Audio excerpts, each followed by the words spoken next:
I think we need to look into a round 2 Seipps tray. We'll put Tony and Brandon can be the Seipps girls. That would totally sell. As I shake my head now. This week we're joined by Laurin Mack of Seipp Brewing. This is episode 113 of the Malting Hour. What's the hats on the house? Got yeast, that's beast. This the Malting Hour where we talk about our drink and tell you what we think every other week. And if we get drunk, well, we might slur our speech. Got the gift of gab, the friends you wish you had. Join us for a drink, join us for a laugh. Time is never wasted, where you getting wasted. The Malting Hour here, people take your places. People take your places. People take your home. Welcome to the Malting Hour. I am one of your hosts, Tony Golick, joined always with Brandon Whittinger. Brandon, how you doing? Good, man. How are you? Pretty good. We're recording on a Monday. Yeah. We're recording on a night or a day that we normally just post. Yeah. Have we ever recorded on a Monday? Probably, I don't think so. I would say years ago, but it was it's not that long ago. But maybe not. I don't know. We were just discussing how long we've been doing this. It's a special night. Ooh, and that voice. Who are we joined with? Who is that voice?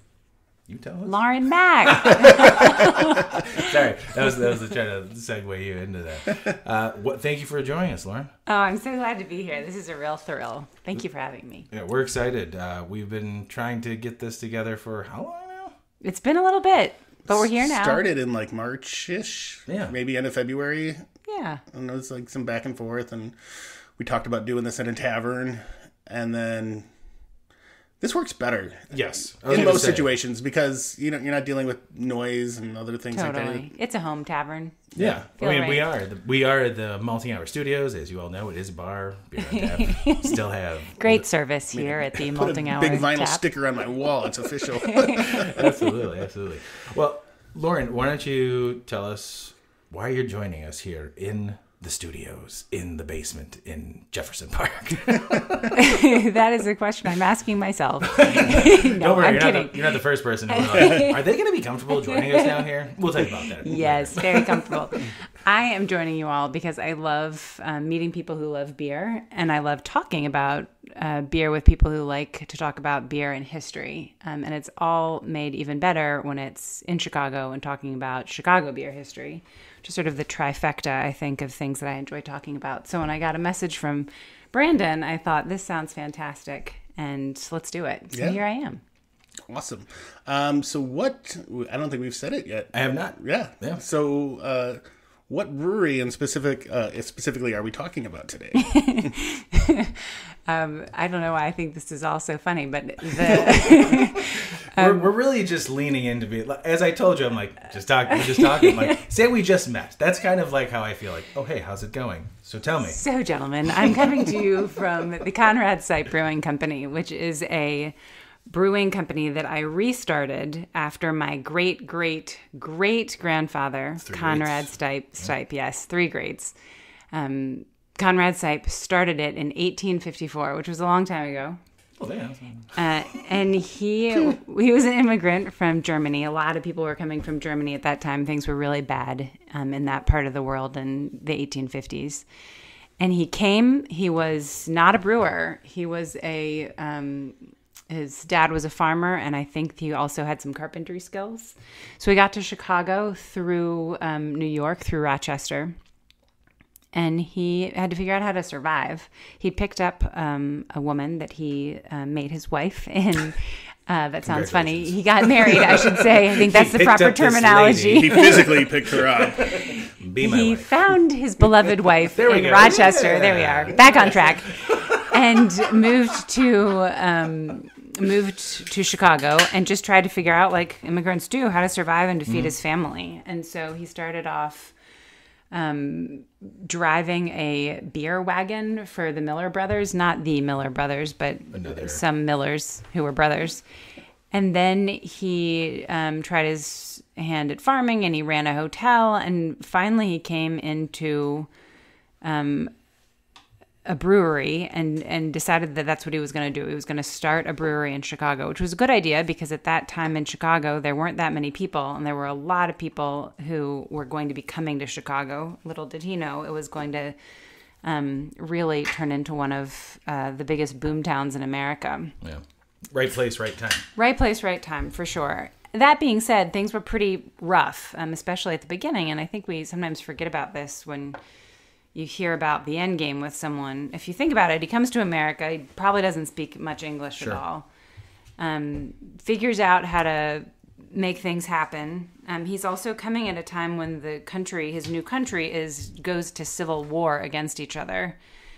Trying to, I'm sure make sense of all that. And then he starts this brewery, and within a year, the brewery burns down. Because in those days, breweries were always burning down. They were usually made out of wood, and all the tanks were wood, and they were using fire and to heat everything up. So I heard Chicago had a bad fire. Chicago had a pretty bad fire, At one too. point, that's not a big deal. We can just He did gloss not over that. start that one, I will tell you But that.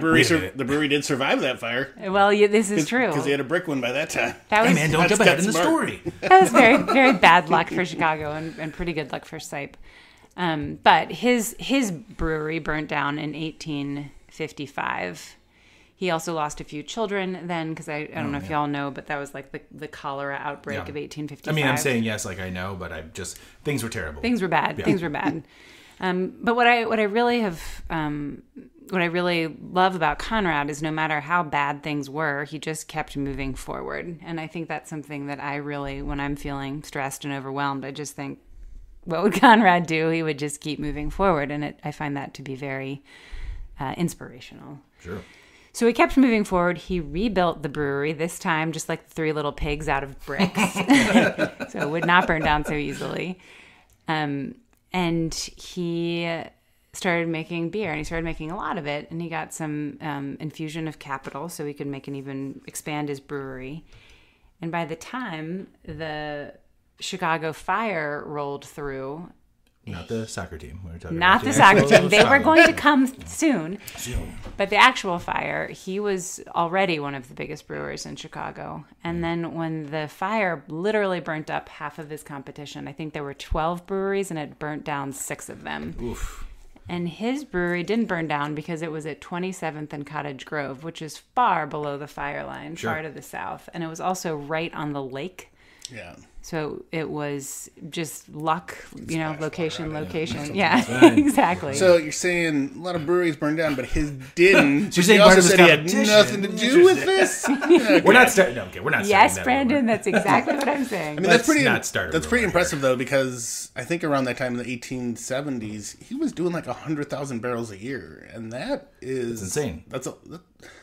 There's breweries now that are in Chicago that are very popular and don't do anywhere near that. Oh, yeah, for sure. He was making a tremendous amount of beer. He made even more as time went on. And I think we sometimes forget that people were just drinking a tremendous amount of beer in those days. If you think about just the workers alone who are rebuilding the city, and that's why we call Seipp's beer the beer that built Chicago. Because as Chicago was being built after the fire, they're just guzzling Seipp's beer because that was safe to drink. It was local and available. And why would you drink Schlitz when you can drink Seipp's, right? Hey. I like that. Is that an actual quote?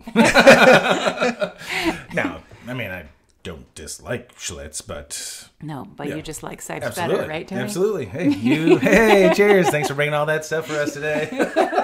It's funny that you put it like out of all the breweries, like Schlitz is the one that's kind of synonymous with Chicago, just because there's all the tied houses that, Right. that were. They did a great job capitalizing on Chicago's And I wish, misfortune. and I wish there was other breweries that had that like still stood around, But like for some reason, it's all the Schlitz ones that are still there, and that's a cool piece of history. But Right. yeah, I mean, I like the story a little bit. I mean, there's a lot of stories with all these breweries, but the Seipp one's pretty. Yeah, this story in particular is super interesting, and more so that once. Well, we didn't even get to the end of the story. I was going to jump ahead. Sorry. So after the Chicago fire, There's so much to talk I know. about. It's Well, exciting. yeah, I didn't. Well, actually, before we remember this, we left off at the Chicago fire. Yeah. And we're going to jump into Brandon. You opened up which beer? I don't remember. Oh, the extra pale Pilsner, right? That's right. That was a really good one to start drinking. Yeah. This was the first beer I tried from Seipp's, and my buddy Phil, who he and I, every now and then, he used to be a very big beer guy, and then stopped being into beer, and He's a very cool dude. And then got into bourbon, and he had like this very big like bourbon collection. Also delicious. Absolutely. And his I still need to bring Brandon to his house because we need to do an episode with him. It's obnoxious. Like, and he doesn't drink as much bourbon as he does anymore. And now he just has bottles that he's like collecting. He's like, when he has people over, he's like, have whatever you'd like, pour some. No one's gonna be like a great friend to have. Yeah, it's great. Well, so he and I would do bourbon vinyl nights where I'd bring over some records and he has some records, and we would listen to one side of a record and switch to another record and go back and forth, and we were drinking bourbon. And then one time he invited me over and we just hung out in his yard, and he asked me if I ever had this, the Extra Pale Pilsner, because he is a big fan of going to Metropolitan. Oh, Phil, I love this guy. Phil's great. So great. And he had told me he actually gave me the backstory because he found out about it, because he asked a lot of questions and he found out about it. And he was, like I said, he wasn't very much, he was big into IPAs, then stopped liking IPAs. Like stouts, not so much anymore. Then finding Metropolitan, be like, oh, here's a whole bunch of like German style lagers. And then having this here, a whole nother beer, he was, of course, interested and brought a 6-pack home, and we were drinking it this first time I had it. And then I started noticing it at Benny's and learning a little bit more about it. So that was my first introduction. Through Phil. I really appreciate that. Thank you, Phil. I will let Phil know that you saw this. And I also really appreciate Phil's taste in beer, because Metropolitan is an excellent brewery, and they make fantastic German-style beers. I feel so lucky that I was connected to them through Liz Garibay, who is the director and the founder of the Chicago Brewseum. Awesome. And I call her my beer fairy godmother sometimes, because without that connection, I'm not sure where things would be today. So I feel very lucky that those stars aligned. Yeah, I feel like that's probably the best brewery to be connected to. I agree. I mean, if Dovetail was, not Dovetail, if Double Clutch was open at the time, I'd say maybe those guys too, because they're great. Double Clutch out in Evanston. And Dovetail does. Well, Dovetail as well, yeah. Dovetail's great, sure. But I was also thinking about Double Clutch because I love them so much. All right, so Brandon, have you ever had this beer before? I don't. I know you've had the Bach. I know you had the Bach at Meals on Wheels. Yeah, what was the other one? If it was this, and I had them both. Oh, you did? Yeah. What are your impressions of it? Yeah, I enjoy it. It's reminiscent of like it's a cleaner version of like the beers you grew up on, like like if you were drinking like an MGD or something like that. But it's like on that. That's exactly cleaner. It doesn't feel like it's sitting as heavy like when I drink it, and it's so well balanced. Like it's a very well balanced beer. I like the hoppiness in it, and it's not like a super strong hoppiness, but you really can pick up on a really nice bitterness that I feel like makes me want to go back to it, because it's a light, easy drinking beer. It does remind me of like days of yore, or even like modern day pilsners, but it has like a classic taste to it. Like, I don't know, the bitterness is what sells me on this particular beer. This is definitely wait till we get to the Bach. This is a beer that definitely helps IPA drinkers drink lagers, because I feel like the hop content makes them feel comfortable, which is important. We want to make those IPA drinkers feel comfortable. Yeah. Join us, hopheads. But this one we decided to make Seipp's Extra Pale first. When I say we, I mean Doug Hurst, myself, Liz Garibay, and Tracy Hurst. Because we wanted to make one of Seipp's most popular beers, which Seipp's Extra Pale most certainly was. We also knew we were going to be releasing this beer in the summertime, and everybody loves a good Pilsner in the summertime. Good thinking. And it was also a real challenge. Doug's always up for a challenge. He's such a masterful brewer. He loved the idea of making a pre-Prohibition Pilsner, because no one else was making them, and it was cool to see what people might have been drinking way before Prohibition. Yeah. I think the idea of a pre-Prohibition Pilsner is, we call it that so people have a way to place it in their own understanding of beer, but you can be sure that Conrad Seipp would have rolled over in his grave if he knew that Prohibition was going to be in his future. He just thought of it as an extra pale.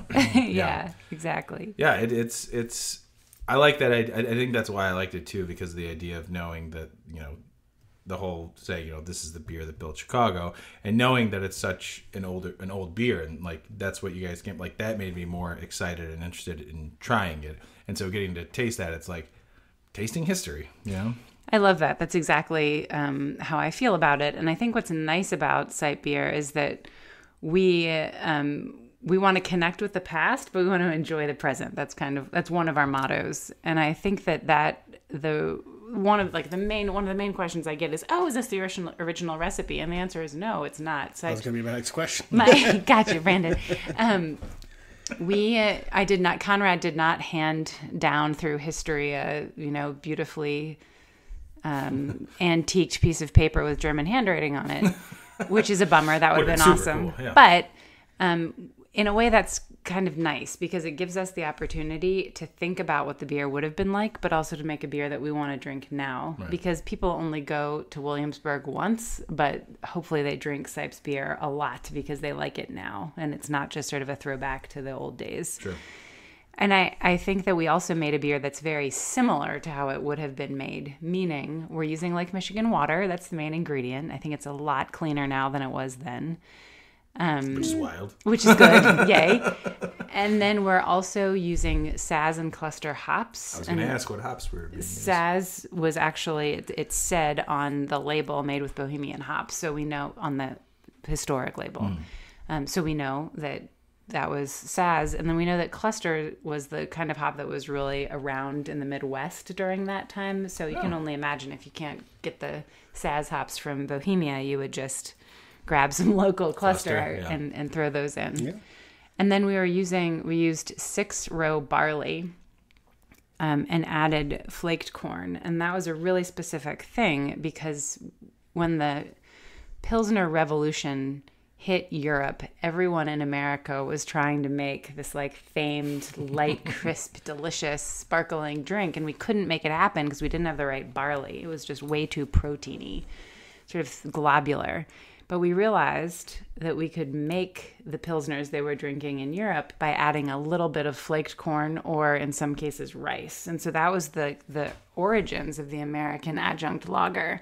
And I think it's important to know that we didn't just started adding stuff to beer because we were trying to be cheap. We can save money like this. Like some companies might do now. Yeah. But instead it was trying to make good beer. And I really respect that. And I also think that you can taste it when you drink the extra pale. It just got this really great sort of round sweetness to it that I think that balance you were speaking of, Brandon, I think really comes through. Yeah, and I think the corn and rice too, especially, and I know for the home brewing stuff, does wonders for the clarity of a beer too. Right. So, not only did you say you're using corn? Yes. Okay. Yeah, because I think corn adds a nice sweetness. Yep. Rice doesn't really do much except. It adds it's a cheap sugar carbohydrate to be added to the beer. But I feel like there's never enough. You'd have to put a ton in there for there to be noticeable flavor change. It complements very well, I think. But corn, you can tell even I'm not saying small amounts, but when you're using it as it should be used in a beer. There's a specific sweetness to it. Absolutely. That I enjoy. And I was going to ask you about which hops were used, and when you said cluster, that made sense of where the hoppiness is coming from, because the Saz hops, obviously, you get a nice... that is a very common German hop used in German lagers. And cluster, I think the first time I came across cluster, there was a Lagunitas specific beer that used cluster, and Lagunitas has, they have really hoppy beers. Yeah. So I just, put cluster in as a high alpha acid hop. So that's awesome to hear that's where that bitterness I feel is coming from.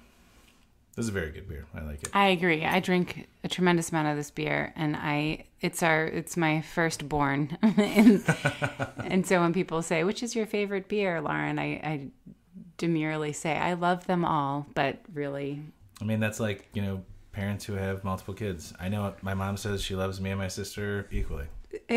But I know the truth. I'm the youngest. It's okay. Your sister wins. You think that, but yeah. Okay, so the Chicago Fire has happened. Yes, back in time. Here we go. Grab Brandon, your beer. Actually, real quick, is there still more in that can? I'd like to. There is more in that can. That one? That one? That one. That's the winner. I just want a little bit more. Okay, sorry. Anyways, going back in time. So the Chicago Fire, it sucks. Imagine what it'd be like if your friends and colleagues lost their livelihood Conrad kept making beer, kept growing his business until he became one of the biggest breweries in America in the 1870s, which is, a pretty big deal. It's no small feat. And his brewery stayed one of the biggest breweries really until Prohibition. Certainly in Chicago, and definitely a competitor on the national scene as well.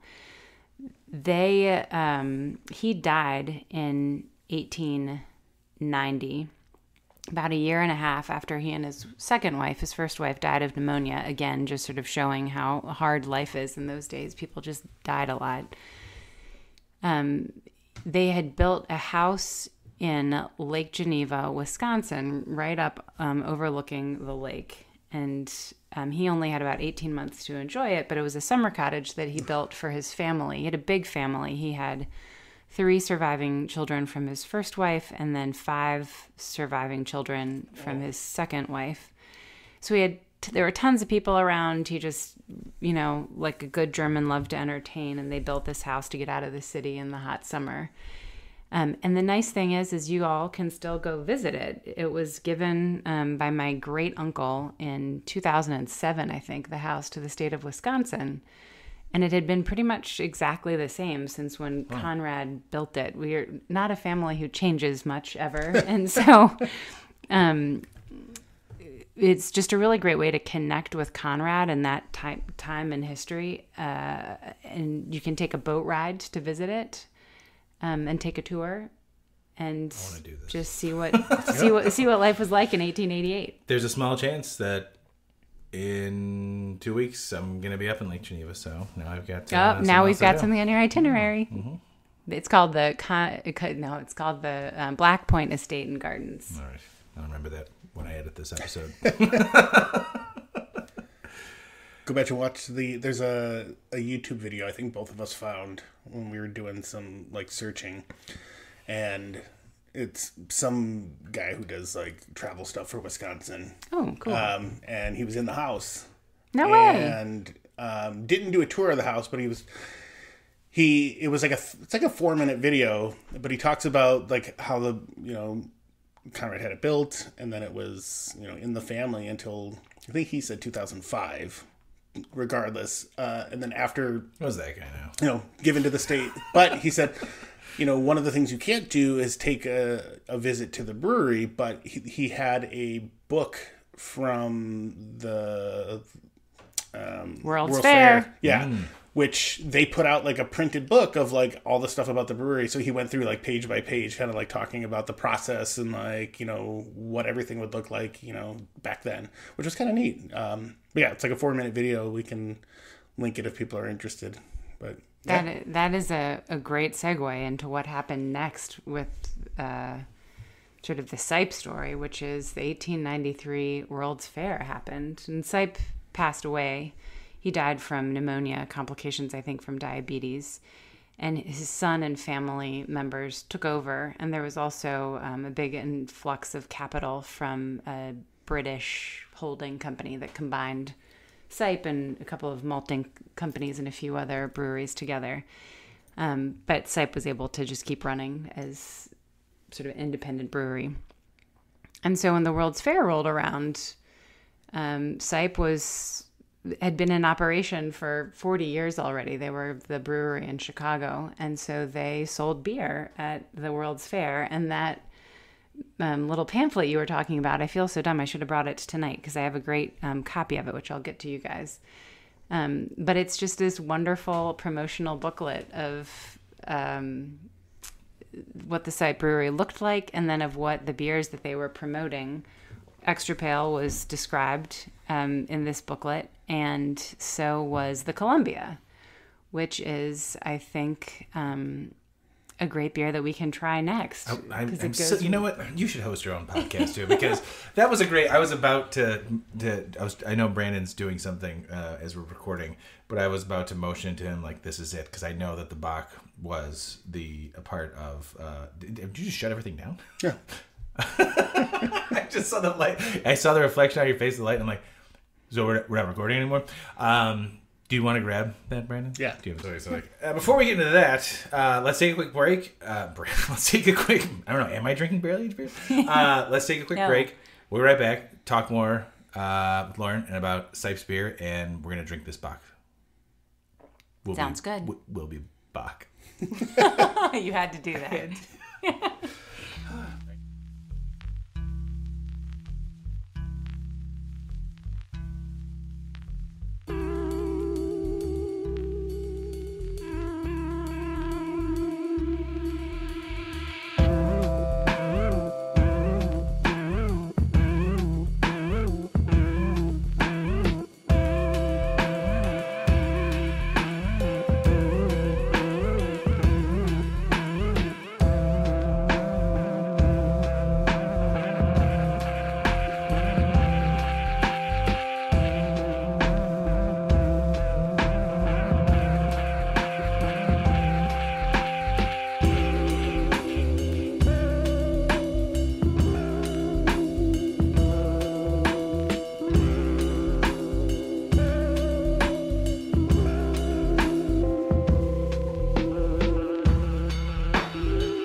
And we're back. You just can't get enough. Welcome back, everybody. So now we've moved on to what? I'm sorry. What is the name of this beer? This is Seipp's Columbia, which is known as the World's Fair Bach in certain circles. And I will tell you, this was a very fun beer to create because we had the pamphlet that I was just talking to you all about as our main source of direction. The extra pale, we had a lot to go on as far as what the beer was and what we needed, what it was going to be. I think it was probably pretty much exactly as it was 130 years ago. What we knew about the Columbia is we had a picture of the bottle from the 1893 World's Fair, which I can show you guys here. I have that pamphlet on my computer. And we had this great description of the beer, which is the following, and I will read it to you. The Columbia is likewise a beer made from pure malt and hops, thank goodness, very dark in color and of unusual strength. For convalescents and persons whose bodily infirmities have rendered them physically weak, there is no better tonic and no better health restorer. You heard it here, folks. This is it. To the worker with brain and muscle, it is equally valuable, as it is an absolute repairer of the daily waste of him who sweats with his brow and frets with his brain. That's exactly me. This is why I love this beer so much. That makes sense. They're right. Absolutely right. You are restored. I do feel really restored as I drink this. And by restored, I mean it's just delicious and I love it. I really do. And we've talked about, again, this is, Brandon, you had just mentioned, I was listening to an older episode on the way here about Insert Tony's lager recaps, about how I hated lagers for a long time. What? Tony? Yeah. It's not like that anymore. Okay, Bocks and dark lagers are what made me realize I do. Like, I really just got to find a way to not bring that up anymore. But it's true. Like, this specific style is exactly, and Matthew was talking with us as well when I brought that up. He agreed that, like, he enjoys dark lagers, and this is a really good beer. I like the sweetness to it. It's still refreshing. I mean, the ABV doesn't hurt either.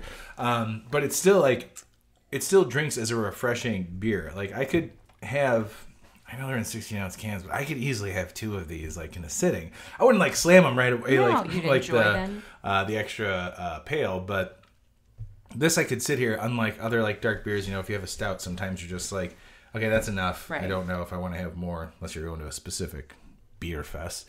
But something like this as much as I know that, the pale is your baby. We can all have our favorites. Tony. This is my favorite. This is, I haven't had the love Hefeweizen, that. but this is by far my favorite beer that you guys have done, and it's so delicious. I'm so glad, and I totally agree with you. I think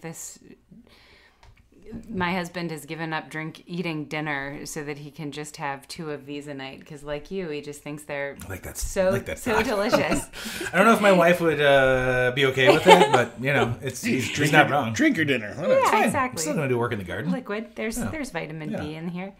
But yeah, I absolutely agree. I think what makes this beer so delightful is the finish. It is just really easy to drink, and I think a lot of people equate dark lagers with something that is really syrupy and sweet, and that's just not the case, and certainly not the case with this one. Not at all. There's a nice sweetness up front, slight bitterness in the back, but still and it's not bitter. It's definitely not bitter like the pale.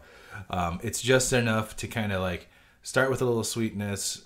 Then there's this, I'm going to channel Dan here, aqueousness that kind of rolls through my tongue, but also a nice light medium body, and then there's that slight bitterness, and then it's done.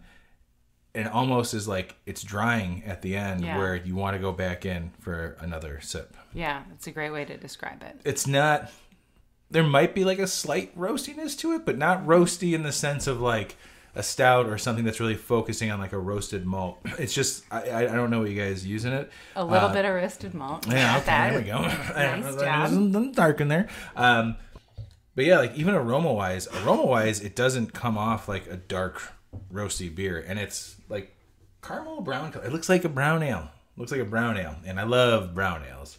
But this is my favorite beer so far from Seipp's. Hands down. We'll keep them coming. We'll get you your own supply of I'm ruined. Columbia. So it was a not only were we thinking about Tony when we made this beer, but we were also just really wanting, it was important to me, if we started off with the extra pale, wanted to make something that was very different from that. And I think this very much is, but also sort of is in the same general family. When you drink the extra pale, it's not crazy to think that you might also be about to drink the Columbia. Yeah, the contrast between the two is very there. Yes. You have one to go to the other, which when we were talking to you at the Meals on Wheels Chicago on Tap, these are the two that you had with you, right? So that was very nice contrasting of whether you had one first and the other second, it didn't really matter, because you really do get a chance to try and taste the beer specifically. Yeah. It's not like you're being beaten down with some hops or a sweetness or sourness or whatever. No offense to anybody else who did those things. It's okay. It's totally fine. We're just talking about Seipp's right now. Looking at you, Matthew. Just joking. So this beer is one that we started off, you all may have noticed just from pictures and so forth, but we started off like that picture we have on the computer right now. We started off in 2020 brewing and packaging in bottles because it just made the most sense, I think. It's a historic beer. They didn't start canning anything, I think, until 1934. However, we quickly realized that cans, I like drinking out of bottles better, but generally speaking, cans are better for beer, and you need to do what's best for the beer because you can always pour it in a glass. And Conrad Seipp was just the sort of person, he was always pushing the envelope, always doing the next best thing, always an innovator in his field. And if Seipp had been alive when there were cans, he absolutely would have put his beer in cans if that was the best thing for the beer. So, for example, he had a patent for the refrigerated boxcar because he was one of the first brewers to ship beer outside of Chicago. Chicago was drinking so much beer that brewers didn't have to ship outside of Chicago. We were drinking all our beer and then all of Wisconsin's beer, all of Milwaukee's beer. But Seipp recognized that he could sell more beer if he sold out west. And there's a quote, I think, from the Tribune of Seipp someone saying that Seipp beer did more for the Western temperance movement than any sort of church group, because people were drinking beer, Seipp's beer, instead of whiskey, which I think we can all agree is a better choice, especially when you're working hard. Yeah, I mean, you don't really have a lot of... Whiskey's not really refreshing. Tastes great. And you shouldn't drink too much of it. Absolutely not. So I think... You guys want some whiskey? I think that is I think that's an important thing to remember about Seipp, is that not only... He was lucky.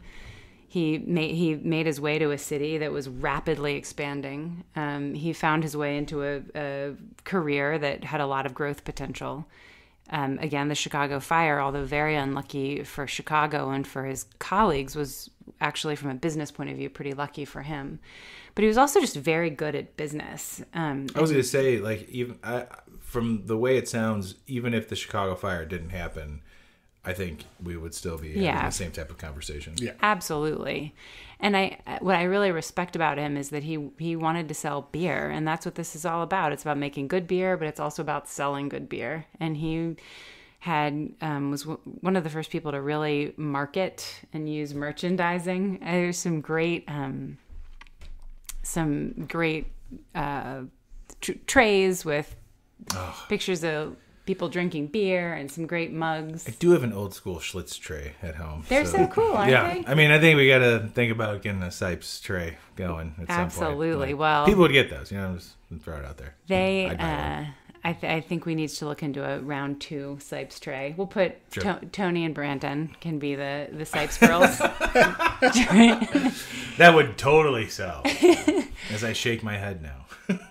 So I don't know if I told y'all this story before, but there's this great story. All the brewers were friends, and Seipp was one of the older Which, generation. by the way, is a lot like... Sorry, like it is now. It is now. Like, that's one of the things that we've expressed and talked about so much here on the podcast, that, especially in Chicago and surrounding suburbs, that it really is like a close family of everybody knows everybody helps each other, and everybody's friends, which is very nice. It's healthy competition, and everybody knows that everybody's drinking each other's beers. Totally. It's such a wonderful industry to be in that regard. I mean, if you're really interested in getting a Seipp's beer tray, $450 on eBay right now.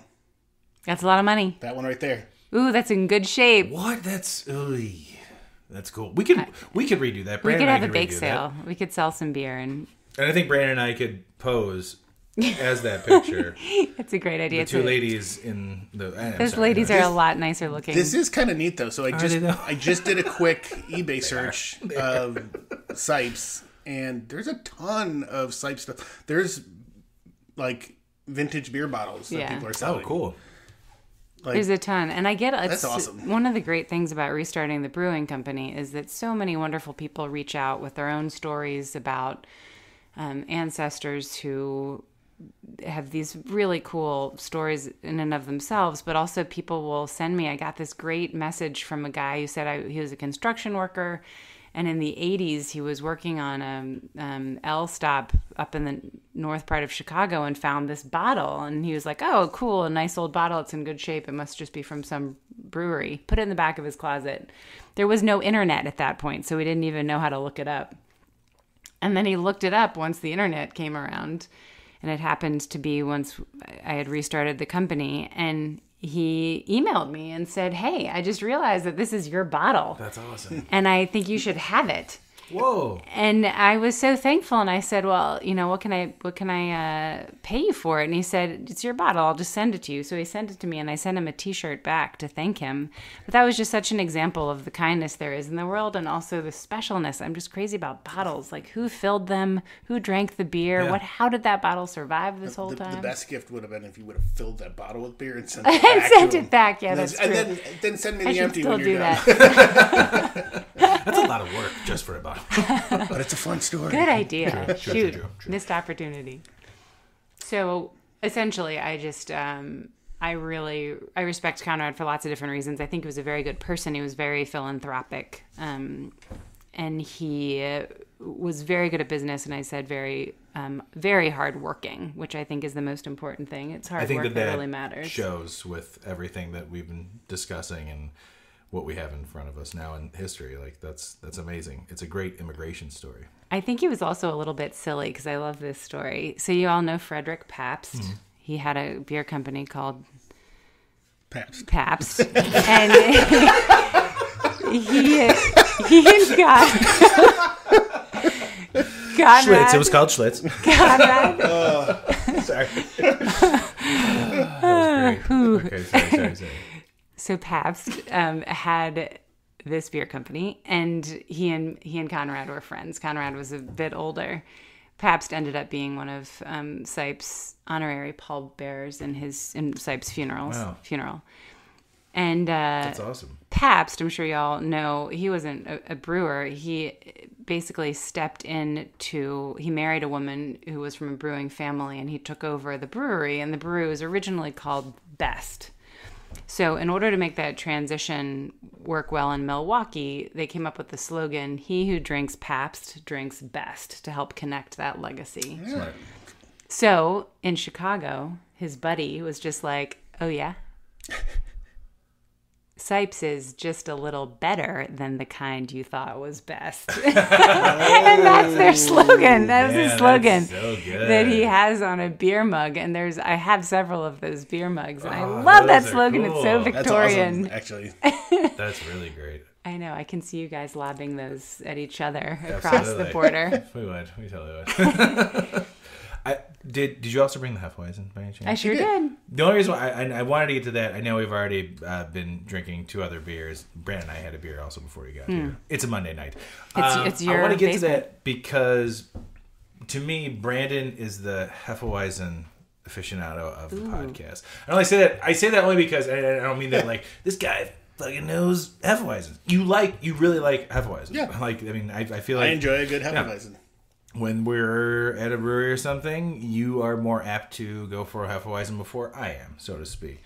So I thought maybe this would be a good time because this is one that I've not tried. So it's more of the other 2 I've had before having you on. So I've had these 2. So now it's like this is like a brand new beer. And also you brought these really cool, like perfect beer glasses for I it. did. These are absolutely made in honor of Doug Hurst because so cool. He told me when I was talking with him about what kind of glassware I should do, he was just like, it needs to be bulbous. Yeah.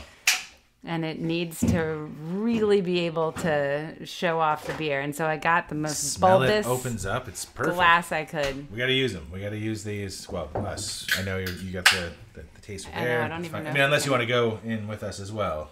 It's up to you. I don't want to take a beer away from Brandon. I'm making sure Brandon keeps these, and I'm going to take the box back with me, hopefully.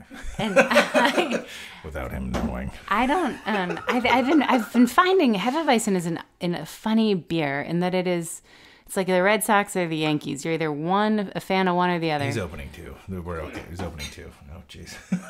And I feel like it's like cilantro. There's some people who absolutely love Hefeweizens. Great. And other people who don't. Yeah. I feel kind of Thank you. I have a love-hate relationship with certain wheat beers, and Hefeweizen is one of them. Like, Hocker Shore, to me, was like the first wheat Hefeweizen beer that I ever had that I absolutely loved. And the first time I had it, my friend and I was probably like 21, 22, drank 2 of them, and I was not in a good place. And it's just because I hadn't had something like that before. Since then, Brandon and I have tried to brew a beer that we call 2 Weissmen. It's a Hefeweizen. And Brandon has perfected it as he has for other beers that we've done in his system.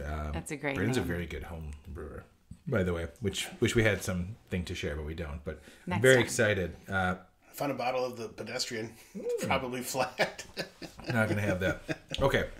So before we get into the story of this one, I want to know, Brandon, what your take is on this. I saw you go in there, smell, taste. So the first, like, it's always the smell for me, and I'm getting like that banana ester, like a slight bit of clove, and then like just sweet maltiness, and that's kind of like what I look for, and that's what I enjoy. There's Hefeweizens that don't have that at all, and I'm just not enjoyable. But like this is like right up the alley of like perfection, and I say that because like when not because you're a guest, because we will easily just be like, it's good. and just have left it. I'm at going that. to take right up the alley of perfection. 100%. It's a very big compliment. Like seriously, Yay. we there have been beers that we've had before. We're like, it's pretty good. I don't necessarily like it for myself.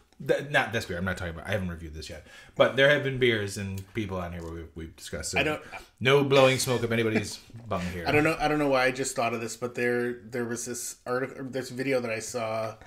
They're talking about the celebrity chef Guy Fieri when he does his show Diners, Drive-Ins, and Dives. If he doesn't like food, he just describes the actual ingredients. It's like, oh, it's good green pepper in here, and you got the some green pepper, some chicken, got the chicken, got the cheese. Good job, man. Yeah. So if he describes it, he doesn't really like it. That's not us. That's a good clue. Yeah, but what my point was too is, like, now I have this memory of, like, for my honeymoon, my wife and I, our last stop, we did a kind of a Euro trip, and our last stop was Munich. And I drank some really good Hefeweizens there. And if it reminds me of that, then I'm like, this is a good Hefeweizen. And I'm getting reminders of what it was like in Germany. So. Oh, that's awesome. That's exactly what we were going for. Is there more left in the can? Just out of curiosity. Yeah, I've already started drinking. Is this one here? Okay. Yeah. I can't believe how. Okay. Tony's going back for more, everybody. So this is a good sign. Again, we already prefaced, like, if we don't really like something, like, we are kind of like, hey, yeah, that's maybe not for me, but I understand what you're doing here and everything. There are some Hefeweizens where I don't know what it is. It's maybe like too much clove that I get hit with, or too much of the banana, or maybe just however it's fermented. That's just too much for me. Oh, Aggie's here. That's great. This is aroma-wise, I get clove, maybe a little bit of banana, but I also get like that bubble gum that you get from certain Hefeweizens. And That's what I was going to say. yeah, it's light. It doesn't feel like a heavy wheat beer. This is probably like one of my favorite like Hefeweizen beers, and it's not because we've been drinking other beers. We have 2 beers. We're splitting all these other beers. It's not wasted Tony talking. This is really good. Like, when I saw that the other beer that you guys were doing was Hefeweizen, I was like, I'll be honest, because I'm not. I used to really love Hefeweizen beers. I'm not a huge fan of them. As you guys saw, I drank. I've already poured it back to where it was. I didn't drink it all the way through, but I got pretty damn close, and I wanted more because I wanted to make sure that this is what I was tasting, and it's really good. And it does marry kind of, to me, it marries clove, banana, and bubblegum that I like in a Hefeweizen, and it's light, and it's refreshing, and it's very good. Very, very good. I've never thought about this before, and I'm so glad we're having this conversation. I feel like, in a way, we're making these gateway beers, not on purpose, but we have the extra pale, which really helps the IPA drinker get closer to lagers. And then we have the Columbia, which is a beer that shows people that dark lagers can be very drinkable. And then we have the Hefeweizen, which shows people, or the Bavarian, that shows people that Hefeweizens, who, aren't necessarily drawn to Hefeweizens, That's me, can be, just a really delicious thing and different than what they were thinking. And so I think that's what good beer is all about. It's about teaching you something new and opening up new worlds. How about that for philosophy? That's fantastic. One of my favorite. I'm gonna get it tattooed. One of my favorite Hefeweizens is Julius Hector, and these two were on tap together, or I had a choice. I'd go with this just because it's local, and it is nowhere near not as good as that. Like, there's no reason why I wouldn't enjoy this as much as I would that. So yeah, this is wild for me. What? So how did this one come to be? So this one came to be because we're making all of Seipp's historic beers, or we're recreating all of the brands. And this brand, Seipp's Bavarian, we didn't know what kind of a beer it was 100 years ago, but we do know that a beer called the Bavarian was most likely helping immigrants in America who are from Bavaria and feel like they were at home. And what better beer than a Hefeweizen to make people from Bavaria feel like they weren't that far away from home. And I think that was something special I'm starting to realize about Seipp is instead of just having one beer, he had all these different beers, and they were beers that helped, I think they were really focused on helping immigrants just have a place in Chicago. He had the Bohemian, he had the Hollander, he had all these beers that I think were a nice way to make people feel at home. And I would love it if that is what we can do for whoever's drinking the beer now in 2023, is just help them feel at home wherever they are. So another thing that really contributed to this being a Hefeweizen is Doug Hurst wanted, as any master craftsman wants, he wanted to be challenged, and making a Hefeweizen is hard. I think it's similar to making a Helles in that regard. It's just you have to get it just right, or else you get it wrong. Fermentation temperatures, everything. Like we went through a couple of different iterations of our own, so it's really hard, and you have to recognize that all the really good beers are coming over from Germany, and they're not fresh. So he really wanted to make an excellent, we call it a traditional Hefeweizen, because that's exactly what we wanted it to be. And so you saying that this reminds you of the beer that you had in Munich is a massive compliment, because that's exactly what we were going for. No, and it really does. And I'm not just saying that. And the reason, what I go for that too is, so we spent, I don't know how long, I don't remember how long we were in Munich. it's because you were drinking all the good beers. Well, we have, so, and I think I probably told this story on the podcast before, but the day we got to Munich, we were looking up places that we could walk to, and I was like, why don't we go to the place where they hold, Oktoberfest? That would be fun to walk over there. And I was on Google Maps, and it's the first time Google Maps ever showed me that there was an event happening. And I clicked on it. I'm like, what is this? And in that park, it said Fräulingfest. And my wife speaks a little German. She goes, I think that's Springfest. I was like, yes. Is it their Mayfest? And we're like, I think it is. We got there, and it was full blown. Like, the first thing we did when we got there was we got on a carousel that was just a bar. We spun around, got beers. Ended up in a beer tent where we were sitting with like these 16-year-old kids, like that were slamming beers. Like, you were texting me while this was going on. Yeah, well, because then the one kid was there. He was all like, "Oh, you love Donald Trump, right? Yeah, he's gonna be a good German I'm like, What kind of accent is that, Brandon? Sorry, that's a random accent. hello, you like that's That's more not like that. Yugoslavian or Now Brandon is Eastern European. butchering my German ancestry, regardless of the fact. But And yeah, mine. so this kid was sitting there like, talking up Trump and whatever. But Yeah. it was just hilarious because like they were just hammered kids. Yeah. But we had there, and then we visited a couple breweries and had just really good like beers in general, but Hefeweizen. But the point of that story was they felt super clean, and this one feels super clean. Yeah, like yeah. it doesn't feel heavy, and like This is like one of the first, if only like Hefeweizen that I had. Like I said, it's, I don't know, actually maybe I didn't say this, but it's a medium light body where it doesn't feel heavy. Like I really like that about this, but I still can't get over like the nice blending of like clove, banana, and bubblegum. Yeah. That was so hard for you and I to do. Like we were leaning more towards getting that like bubblegum type flavor originally, and there's only been a few that I've had, and this like nails it. So that's 3 for 3 for me. I gotta be honest. Phew, what a relief. Yeah, I mean, because if it wasn't, you'd be in big trouble. I know. I would tell everybody, don't buy their beer. It's horrible. What's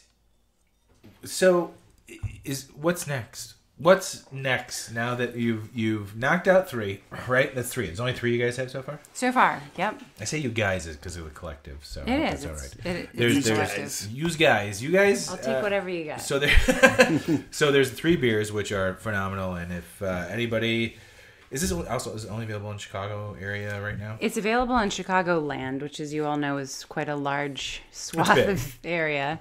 And then it's also available in southeastern Wisconsin. Okay. And I think Wisconsin's a great state, and I'd like for them to have even more beer than they already have. Absolutely. So hopefully we'll keep expanding in that direction, as well as Illinois. So do you have anything lined up next? Well, You got 3. Tony, funny you should ask. I'm ready. Yes. I want to know because it's 3 for 3 for me. And I'll let you know what my rating is, by the way, when we're done, of the 3, where I rank them. Okay. Just gonna throw it out there. This is exciting. Something to look Really forward putting myself to. on the spot there. Tony is upping his own ante here. We are working on the next beer right now. And it's pretty exciting because I actually have an unopened bottle of it. Ooh, this is like an exclusive. It is. It is very exclusive. And this unopened bottle has a fragment of the label on it. So I know what the beer was. This was one of Seipp's most popular beers in the 1900s. Interesting. So he wouldn't have tasted it. It was after he died. And I am working with a few different folks to figure out the best way to analyze this bottle of beer. And you guys have probably already heard a bunch of the stories of how people have done this in the past. Finding old beers, yeah. You definitely do not drink it. Tastes like garbage. This is probably a porter. You chug it and see what happens. That is the scientific approach for sure. But there are It's other delicious. ways that are less poisonous. I will tell you, I get a little nervous about what the substance is in this unopened bottle of beer because it's very possible. I just can't help but think that it's construction worker pee that someone just capped again. And they capped it. They capped it, but it's very well capped. I think that would be I say it's pretty hard. That'd be hard to cap it. Now that you could well. probably get away with it, but back Back then, then. I feel Not like everybody it's had a pretty capper. tough, yeah. Yeah, Some exactly. Brand and I both have cappers, and we've totally no. Just, So That's terrible. You're making me Great feel brand. better. You're making me feel better. yeah, I But think you're okay. I am. I mean, it's a long time for yeast to survive. We'll see what is in this Unless sludge it was in the bottle. bottom of Lake Michigan when it was found. So If that would have been great if it had. So there's a bottle that has beer in it. You don't know what it is. Something in it. Something in We it. haven't declared that it's beer yet. I think it's beer. I think know that's the probably brand. beer. We're pretty sure. We're hoping it's beer. I'm going to lean towards beer. Do you have any speculation at all of what type of beer it might be? Like Yes, that is what I'm working on based off of the name and my sleuthing for sort of what Conrad was doing and what was happening at the time in Europe. Is there any way you can tell us what it was? Yeah, because you guys are Okay, really cool. nice, Cool.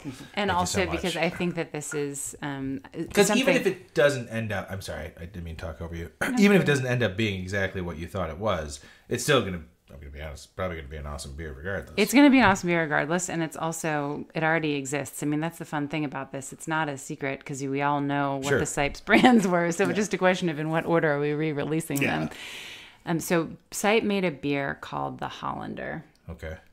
I also think this is important because it's a fun path to go on, so why not, a fun journey to go on, so why not bring everyone along with it as we go? Yeah. So he made this beer called the Hollander, and it had this big old yellow shoe on it. It is 100% like hitting all of the stereotypes of Holland. Say that 10 times fast. And I think that it's interesting to think about if Seipp is making beers that are appealing to immigrants at the time. There were a lot of Dutch immigrants to Chicago, including Inglewood, including New Holland, and then also Rosemont was another enclave. And I also am recognizing that Heineken and Amstel were getting going probably about 20 years before, and they were not importing to America yet. So if you think about people who are thinking about how to sell more beer, why not have an immigrant group that you're going to sell beer that they are used to and give it the old American twist and put some windmills on the There you go. put some windmills on the label and call it a day. So it's going to, from what you're telling us, it's another type of maybe light lager, not light lager, but like a straight up lager. Well, that's what we need. It's certainly going to be a lager. Lager, okay. Which I think is fun that's because what he was making. Yeah, absolutely. Like you already have the extra pale lager, you've got the Bock, you have the delicious Hefeweizen, Right. and now having kind of like the Gusto type Holland lager, I think is that makes the most sense for the next step. Even if it might not be that, what's in there, but the idea, I think you're right because of like you said, targeting immigrants who are coming in to make it feel at home. That type of label kind of says what it is. Totally. Even if you guys can't figure out what is in the bottle, I think you will. That's awesome. Yeah. That's fun. So you heard it here first. There it is, man. Now so we that's just like, have to make it all happen. that. World exclusive. Oh, you're doing that? Okay, I was doing terrible hip hop horn. Yeah, that's awesome. I feel like that also helps round out, the beers that you have, that you all have to kind of make it something that's appealing for everybody. Because I would say the extra pale is definitely a lighter, and like you said, hoppy, or like we've all said hoppy, like a way to bring in some of the IPA drinkers. That's a lighter version of a lager that's, it's a Pilsner to drink, and it's an easy drinking beer. The Bock, also light, refreshing, but also has a little bit more body to it. Yeah. So yeah, I mean, that's something that's like it's a restorer of health, if you will. But Exactly. I feel like that can't, like, this Holland style beer, like, can't be the end. There's no. There's obviously I'm just trying to think, like you were saying, that this will round it out, but I'm like, there's got to be more. Oh, there's definitely going to be more. Don't you worry. Done, Brandon. I swear to God. 4 is a nice even number, though. That's It'll be what good I was in going a 4-pack, I was going, right? like when you have like the first 4. Like the first 4 beer, I'm gonna rant right now, Brandon. You brought out the rant for me. Awful Here lot comes of a words. rant. Not going anywhere. Here it is, the 60-second rant. Brandon's always telling me what to do. No, I'm just thinking, like, as far as like when you have one beer, that's a good thing. 2 beers, awesome. 3 beers, fantastic. But when you got 4, that's like when you've had like a trilogy of movies, and then the 4th one comes out, and the 4th one's like this is gonna show, no pressure. This is gonna show, like, hey, here it is, like 4 different styles of beer. I mean, that Are you talking like Scream movies or like all the Scream movies are great. Halloween? They're not all great. Can we talk about, like, maybe legs on a chair, Tony? I feel like that. There we go. That Legs might on a feel a chair. little bit more relatable. This is the 4th leg of the chair. There we go. Or Man, a table. What a great way. Yeah, we're not doing trilogies. The 4th leg, because the second one's always the best. The Bach. So yeah, I've sat on some really good 3-legged chairs. It's the 4th. Tricycles are fantastic. It's the 4th leg of the chair. I just feel like 4 being an even number, like that is, it's a nice variety. Like if you sat down at a bar and they just had Seipp's beer, okay, this bar, just like we just serve Seipp's. What do you got? Well, there's 4 different styles on tap. It just 3 is feels great. even. 2 is good. 1 is like, this is what I'm stuck with. 4 is even's better. But even better. stuck with number 1, you're fine. 2 is great. 3 is good. Oh, sorry. 2 is great. 3 is good. 4 is awesome. So many numbers. So many adjectives, too. I think the long and short of it is Tony likes the idea of 4 beers, which is good. That's what we're going to have coming up here. I like the chair. Let's open a Tide House. That's a great idea.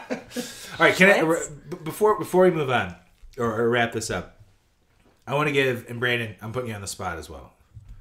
We're going to rate the 3. We're not rating them out of things. We're just going to put them in order. Cares. But it's just out of curiosity. I want to know where you, if you had to put them in what order you're going to drink them. If you only had 3 beers instead of 4 to rate. And you had... This place is the worst. This bar is awful. Come back when you have 4 beers. I just want to know where you put the 3 beers. Like what you're going for first. Because you're going to In my stomach. I know. You're drinking all 3, but where are you putting the 3? In a glass? Jesus, man. Play along, Brandon. Play along. Trying to make it as bad for you. Surprisingly not. I'm going to do the Pale Ale first. Oh, the Pale Pilsner. The Pale Pilsner first. The Hefeweizen, and then the Bock. Okay. I'm going Bock, Hefeweizen, extra pale. All right. There we Good. go. You guys are good friends. See? Clearly, That's it. balance each We're other still out. going to drink them together regardless. So. In a big old mix. I want to just make a quick note about the labels, because I think that is a thing to note. We really wanted to stay pretty close to history, making these labels, recognizing that we had to change some stuff because 19th century cursive is pretty hard to read. It looked like leaps instead of Seipp's. But it has been a real pleasure. We've worked with Stout basically Stout Collective, to recreate what the old labels would have looked like, but with a modern twist. It does look like it says. It does look like it says leaps. And I think our main logo, which has got the scales of justice, At least that's what I like to call them. That is pretty much exactly how it was. It's just cleaned up a little bit. And then the other, the actual beer labels supporting that all play pretty close homage to the original labels. And that's what I think is fun about the Hollander, is that it's a crazy label. It's got a picture of this Dutch woman on it. It's got this massive yellow shoe and a windmill in the background and Delft tile. It's like throwing it all in there. And I think that'll be a real challenge to figure out how to make that so it's not How more obvious confusing. can we be? Everything to make you think Dutch. Yeah. Exactly. Exactly. What is the Salvatore. Yeah. The Salvador was one of Seipp's most really popular beers. And I'm frustrated because Salvador, the copyright is locked up by, and I'm sorry, I've had too many very small glasses of beer here. This is the perfect podcast. I want to say Polliner, okay. a German brewery that will not let other people use the name Salvatore, even though I think of it as a type of a beer, not a brand of a beer. So if you guys can think, maybe I can call it like. We know some people. We can change some copyright law, but I think that I would love to make that beer because it was the Salvador export. Where's our attorney? We need some attorneys. Dan, who's also on the show, is an attorney. We can spell it with two He's S's. environmental, but we make him do things he's Whatever, not same supposed to thing. By the way, Dan wanted me to retract some things because I had said some shit on an episode, but that was wrong about like last time we saw Clark, and I didn't go to the farmer's market before my fantasy football draft. There it is. It's retracted. What'd you do? Knocked into glasses. Do you know what style of beer? I mean, I think Salvatore. I mean, if the beer was named as Salvatore, it had to have been a Salvador, and so it probably was a Doppelbock. But it's a little bit confusing because it was also an export, which means that it was probably hoppier than your average Doppelbock. It was also lighter in color than the Columbia. I mean, there's just all sorts of so much stuff that needs to be unwound throughout beer history, and it's really exciting, and it's also very confusing. There was a time around Prohibition when Seipp just went crazy and just put like all of his logos on beers. It was like the Hollander Export Extra Pale all on one label, and you were just like, what are you dudes doing? And it didn't make any sense, but I guess that was a hard time for everybody. buy all the beers. Buy all the beers. And then we found eBay's a great place for history digging around because we found and purchased a bottle that still had its label on, and it was Seipp's ginger ale. What? So during Prohibition, Prohibition. they were making Cool. ginger ale for a time. I like that if you Google Salvador and beer, it's like, what do people drink in El Salvador? Great. That's not what I was looking for. We need a T, not the D. Unless we're going off maybe there was a huge migration of El Salvadorians. Very possible. coming in, and Conrad was like, yo, what beers do you guys like? I'm going to make it just for you. I'm pretty sure he started the sentence off with "yo," being from Germany. Salvatore would be a wonderful You don't know one. how they talked in the 1800s? Just like that. In the 1800s. Just like Hi-yo. I don't know. Yo. without funny Eastern European cheerio. accent that you just gave us. Actually, yeah, I want more of the German accent you had earlier. You should do a whole podcast of just Brandon in the German accent. Oh, that was fantastic. No, don't. Okay, that's enough.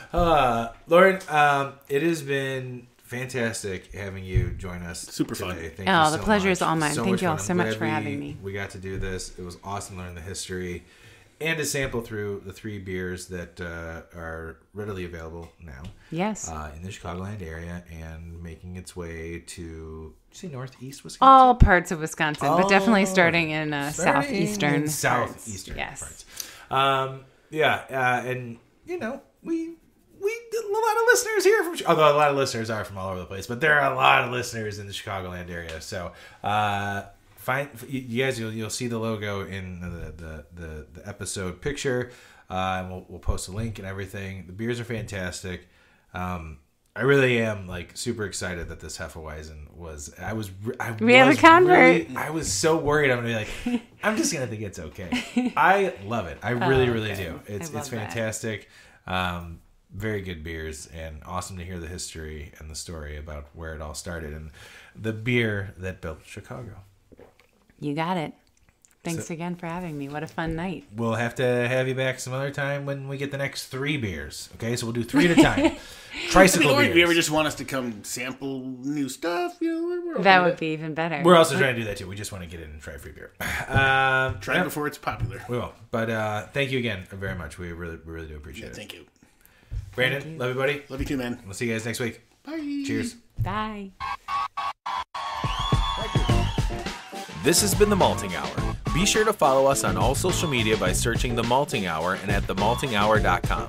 You can also follow us individually on social media. Brandon can be found on Instagram as BMDub81, on Twitter, BDub81, and on Untapped as BDubDrinksBeer. Tony can be found on Instagram and Untapped under Ace of Help Chicago, on Twitter, The Ace of Help Chicago. Clark can be found as Clarkowski on all 3. Dan can be found on Instagram as hip__hops and hip hops on YouTube. Be sure to subscribe, like, and rate the show on your preferred podcast listening platform. Until next time, cheers from all of us at The Malting Hour.